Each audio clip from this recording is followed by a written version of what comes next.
Hello friends, నమస్తే. అయోధ్య రామ మందిర్ నిర్మాణానికి ఎన్ని కోట్ల రూపాయలు ఖర్చు అయ్యాయో తెలుసా? ఉత్తరప్రదేశ్లో అయోధ్య రామ మందిర ప్రారంభోత్సవం ఈ నెల 22న వైభవంగా జరగనుంది. మొత్తం 3 దశల్లో రామ మందిరాన్ని నిర్మిస్తుండగా తొలి దశ పనులు పూర్తి కావడంతో శ్రీరాముడి విగ్రహాన్ని ప్రతిష్ఠిస్తున్నారు. 2025 డిసెంబర్లోగా మిగతా పనులన్నీ పూర్తవుతాయి. అయోధ్య రామ మందిర ప్రారంభోత్సవానికి 7,000 మంది హాజరవుతారు. రామాలయ నిర్మాణానికి మొత్తం దాదాపు 1,800 కోట్ల వరకు ఖర్చు అవుతుంది. ఇటీవల కాలంలో అత్యంత ఖర్చు చేసిన నిర్మాణం ఇదే. గుజరాత్లో స్టాట్యూ ఆఫ్ యూనిటీని 2,989 కోట్ల అంచనా వ్యయంతో నిర్మించారు.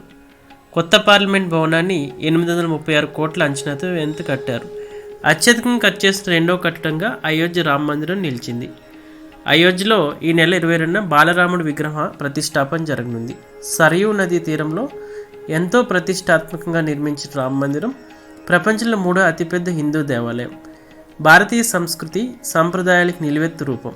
భవ్యరామ మందిర వైభవం దేశవ్యాప్తంగా హాట్ టాపిక్ అయింది. అత్యంత ఖరీదైన మతపర నిర్మాణాల్లో ఈ రామ మందిరం ఒకటిగా నిలిచిపోనుంది. దేశంలో అత్యంత ఖరీదైన మందిరాల్లో అయోధ్య రామ మందిరం అగ్రభాగాన్ని నిలిచిపోనుంది. ఇండియన్ ఇన్స్టిట్యూట్ ఆఫ్ టెక్నాలజీ సాంకేతిక సాయంతో L&T, టాటా కన్సల్టింగ్ ఇంజనీర్ సంస్థలు ఈ ఆలయాన్ని నిర్మిస్తున్నాయి. రామాలయ సముదాయం 70 ఎకరాల్లో విస్తరించి ఉంది. ప్రధాన ఆలయం సుమారు 3 ఎకరాల్లో 161 అడుగుల ఎత్తులో ఉంది. 3 అంతస్తులు 12 ద్వారాలతో నిర్మిస్తున్నారు. రామ మందిర్ నిర్మాణం కోసం శ్రీరామ జన్మభూమి తీర్థక్షేత్ర ట్రస్ట్ సుమారు 3,500 కోట్ల రూపాయలు విరాళాలు సేకరించింది. యూపీ సీఎం యోగి ఆదిత్యనాథ్ 11 లక్షలు, మాజీ రాష్ట్రపతి రామ్నాథ్ కోవింద్ 5 లక్షల రూపాయలు వ్యక్తిగతంగా విరాళం అందించారు. ఆలయ నిర్మాణానికి మొత్తం సేకరించిన విరాళాలు ఇప్పటివరకు దాదాపు 52% ఖర్చయింది.